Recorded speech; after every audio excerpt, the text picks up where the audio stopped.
ആമേൻ, ആമേൻ.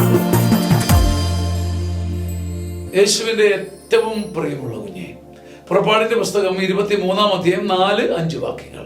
നിന്റെ ശത്രുവിന്റെ കാളയോ കഴുതയോ വഴിതെറ്റിപ്പോയാൽ നീ അതിനെ അവന്റെ അടുത്തേക്ക് തിരികെ കൊണ്ടുവരണം. നിന്നെ വെറുക്കുന്നവന്റെ കഴുത ചുമടിന്റെ അടിയിൽ വീണ് കിടക്കുന്നത് കണ്ടാൽ നീ അതിനെ കടന്നു പോകരുത്. അതിനെ എഴുന്നേൽപ്പിക്കുവാൻ നിന്റെ ശത്രുവിനെ സഹായിക്കണം. പഴയ നിയമത്തിന്റെ നിയമം. പല്ലിന് പകരം പല്ലും കല്ലിന് പകരം കല്ലും പറഞ്ഞു കേട്ട ആ കാലഘട്ടത്തിൽ പോലും ദൈവത്തിന്റെ വചനം പറയാ, നിന്റെ ഉള്ളിൽ വെറുപ്പിന്റെ ഒരു കണികയോ കനലോ ഉണ്ടായാൽ തന്നെ അതിനെ പരമാവധി ഒതുക്കി നിർത്തണം. നിന്റെ ശത്രുവിനോടുള്ള വെറുപ്പും കോപവും ഒന്നും അവന്റെ കാളയോടും കഴുതയോടും ആടിനോടും മാടിനോടും നീ കാണിക്കരുത്. വെറുപ്പ് വളരാൻ സമ്മതിക്കരുത്, വെറുപ്പ് വിടരാൻ സമ്മതിക്കരുത്, വെറുപ്പ് ചിറക് വിരിക്കാൻ സമ്മതിക്കരുത്, ഇടത്തോട്ടും വലത്തോട്ടും അത് പരന്നൊഴുകാൻ സമ്മതിക്കരുതെന്ന് ബൈബിൾ പറയുക. വെറുപ്പിനെ അതിന്റെ വേരിൽ ഒതുക്കി നിർത്തി വേരോടെ മാന്തിക്കളഞ്ഞാൽ ഭാഗ്യം.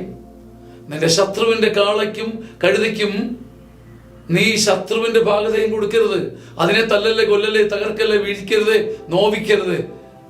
വെറുപ്പൊരു വിധത്തിലും പടരാനും പകരാനും ചിറക് വിരിക്കാനും സമ്മതിക്കാതിരുന്നാൽ ദൈവത്തിന്റെ പ്രത്യേക സമ്മാനം നമ്മുടെ കൂടെ നടക്കും. മനസ്സ് സ്വർഗം കണ്ടുകൊണ്ട് ജീവിക്കും.